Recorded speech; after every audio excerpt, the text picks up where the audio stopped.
Well, committee, we have several folks online. I see we have 4 of us here. We'll go ahead and get started. We're waiting on some testimony to be brought in, but we can go ahead and start with open up the hearing on 116, and we will get a briefing from Adam. Thank you, Mr. Chairman. Are you able to hear me okay? Yes, we are. It's really loud. Working on it as you speak. Thank you, Mr. Chairman. Senate Bill 116 would decrease the Eisenhower Legacy Transportation Program alternate delivery project cost threshold. It would authorize the use of federal stimulus funds for highway projects under the IKE program. It also modifies the calculation of projected state highway fund revenues related to Kdot's bonding authority. Section 1, going through it a little more specifically, the current requirement that under the IKE program that the Secretary let each phase of the remaining T-Works projects, there would be an exception to that if federal stimulus dollars were used, so that way the Secretary could let IKE projects prior to the completion of that requirement. Section 2 of the bill would modify the current calculation for highway fund revenues for KDOT bonding purposes. Currently, there is that 18% limitation for KDOT to issue new bonds. If the bonds or current bonds would exceed 18% of the state highway revenue funds, what the bill does is it goes off of a basis of revenues, and if under the current statute, if the revenues can be determined on the date that the bonds are to be issued, projected state highway revenues are deemed to be the actual revenues. And however, there is under current law a current adjustment to these projected revenues in subsequent years by percentage equal to the historical average annual increase or decrease in revenues for the 5 years prior to the current fiscal year. So it's kind of an offset. The bill would strike those adjustments for revenues. So it would just be, when they went to calculate the 18%, it would just be determined the actual revenues at the date that the bonds would be issued. Section 3 would modify what types of bond are factored when determining whether total amount of bonds would exceed the 18% cap. 2 and 3 kind of go together a little bit. Sections 2 and 3, current law authorizes the Secretary to issue refunding bonds to refund any other bonds issued under KDOT's authority. The bill would provide that the refunding bonds would not be subject to the limitations set forth in subsection C, which is the change made in section 2 of the bill. And these limitations pertain to the bonding cap restrictions based on the projected state highway fund revenues. Section 4 of the bill would lower the threshold amount for the Secretary to construct alternate delivery project. Currently under the IKE program, any alternate delivery project is only allowed if the project would equal $100 million in costs. The bill would simply lower that threshold to $10 million. And lastly, Section 5 contains just a technical update to the statute that was just technical in nature. And with that, I'd be happy to answer any questions. Questions?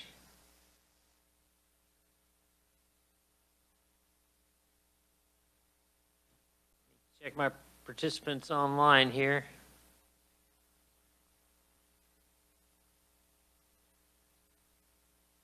Seeing none. Thank you, Adam. Appreciate it. First up today, we have Secretary Lorenz.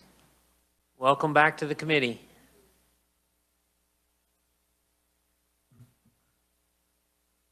Good morning. Chilly, Fat Tuesday morning. So here we go. Thank you. I'm Julie Lorenz, Secretary of the Kansas Department of Transportation. I'm honored to be here today in support of Senate Bill 116.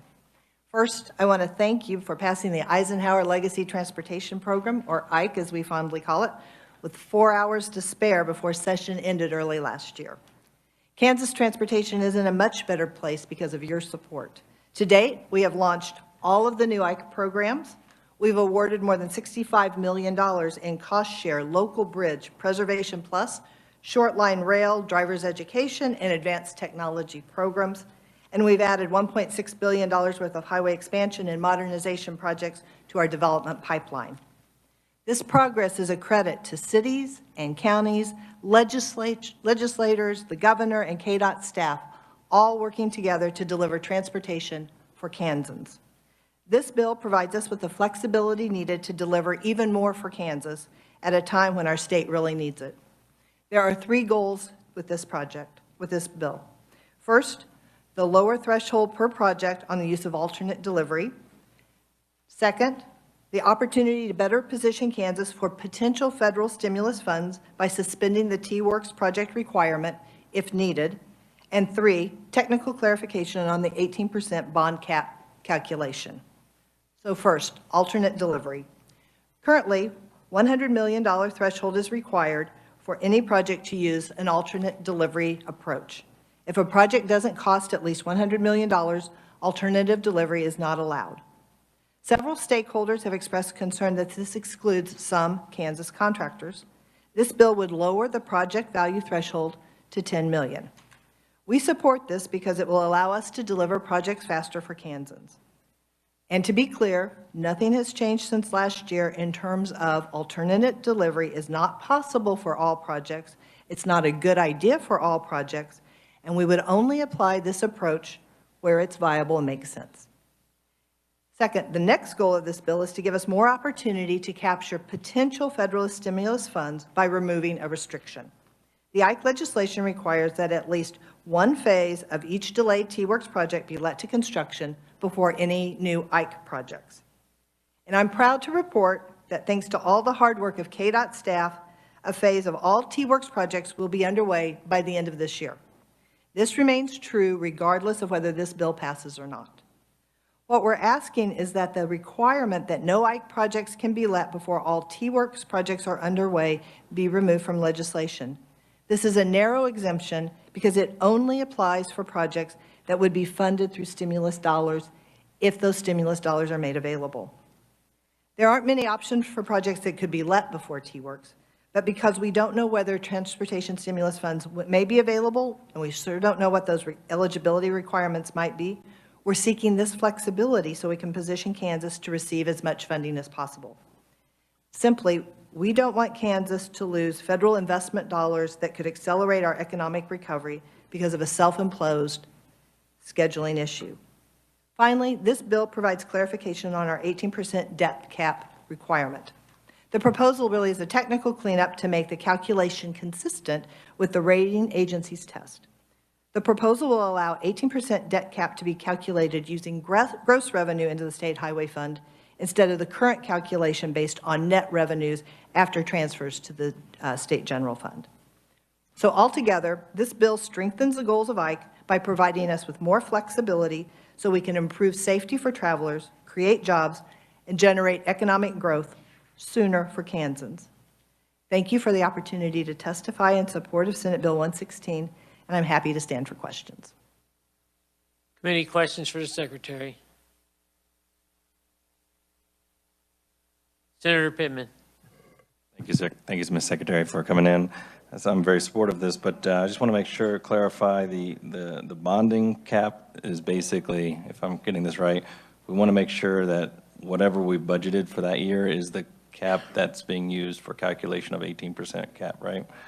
And not whatever the net result of our budgeting process are.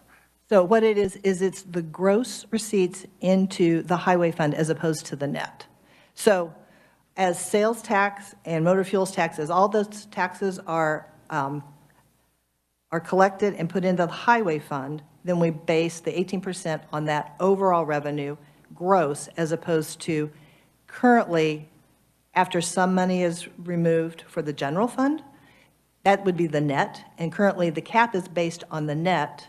Our rating agencies use the gross. So it's a technical cleanup so that the calculations are consistent. So that's what's that about. In fact, under the Legislative Task Force 2 years ago, we had a discussion about this, and now we've gotten through the Ike legislation and the bond ratings. It would just make sense to get the calculations to be the same. What would the difference in the bond rating be, say, for last year? I mean, the amount that Oh, the additional amount, Lindsay? Lindsay Douglas, Deputy Secretary at Kdot. Thank you, Mr. Chair. The percentage right now, I believe we are at 18%, and after this calculation, it might drop to 17. The way that we plan the debt issuance is based on cash flow, and so we're not going to necessarily bond any more with a change to the calculation.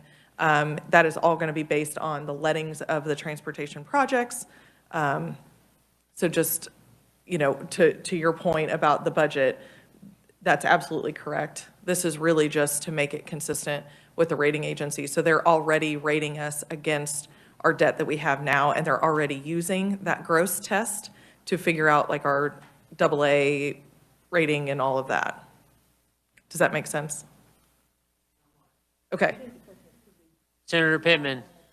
So if we get more consistent, which I think is a good idea, that means that we're actually planning more correctly to what we actually could bond. Is that what you're saying?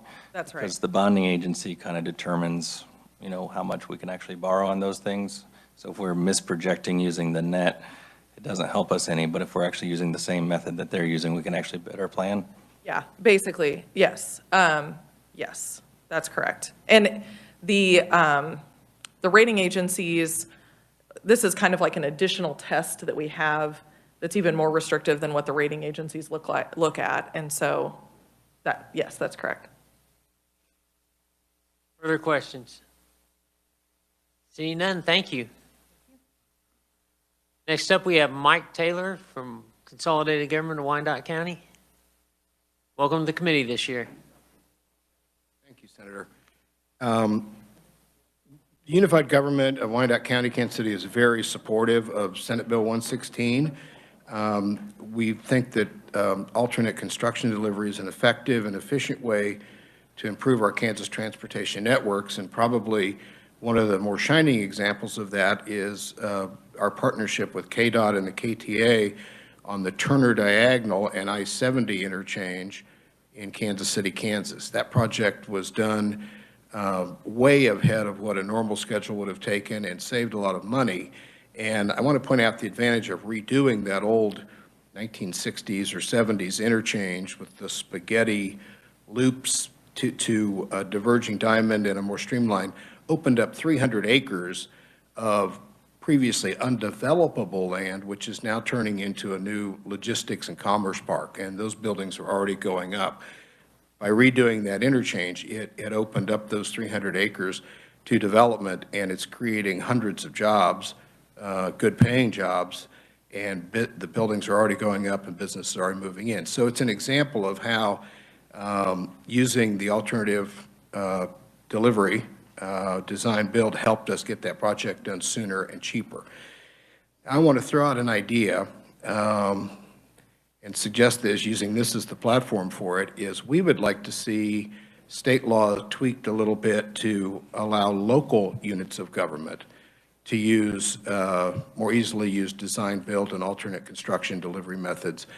Right now, if state dollars are involved or if federal dollars are involved, we can have that option, as Senate Bill 116 says. But if it's a purely local project, we're really restricted in how we can do that. So we would like to consider, I'm not suggesting necessarily that we change this bill. I don't have anything to jeopardize this bill, but I'm using this kind of as an opportunity to float that idea, to get you all discussing the idea of maybe easing some of the restrictions on local governments so that we at the local level could also use this creative technique in planning and building and financing. Any questions? Thank you, Michael. Thank you.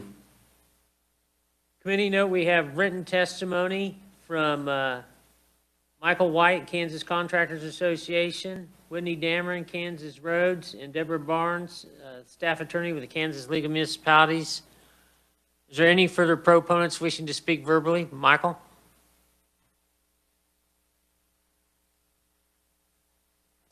Welcome back. Thank you, Mr. Chairman. Michael White, Executive Director of the Kansas Contractors Association. I really wanted to take this opportunity. I'll be very brief. You have my written comments. But I want to take this opportunity, one, to thank the legislature for their efforts last session. As Secretary Lorenz mentioned, this was a long, winding, several years actually, when you look at the Joint Legislative Task Force and got to the point where we were down to the last few hours of the session. And really today I wanted to speak really to alternative delivery. As you all know, the KCA has historically not supported alternative delivery.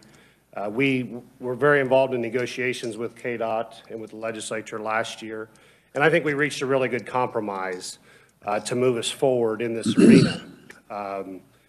We all know under T-Works there was one project allowed under T-Works for alternative delivery, and I think we moved that ball forward under Ike by allowing some limits, but also the threshold that's before you.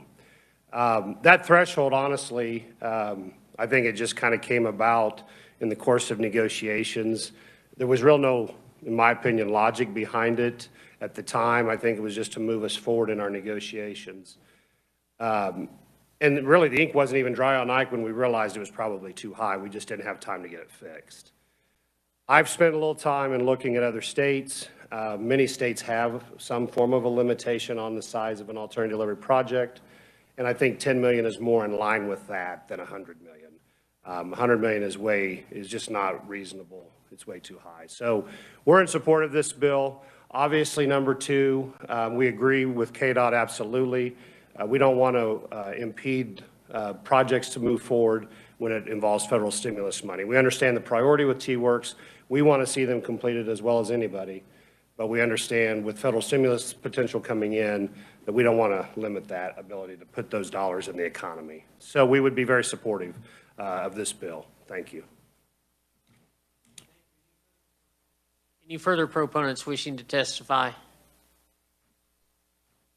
Seeing none, is there any neutrals? Any opponents? We'll close the hearing on Senate Bill 116. Committee, with several of our members online, I don't believe we will work bills today, but stand by. We will be looking at 95, 99, and 116 at the earliest opportunity to work them, so be sure you contact revisers if you have any amendments. Any further business to come before the committee? If not, we're adjourned. Thank you, and thank you for those of you online.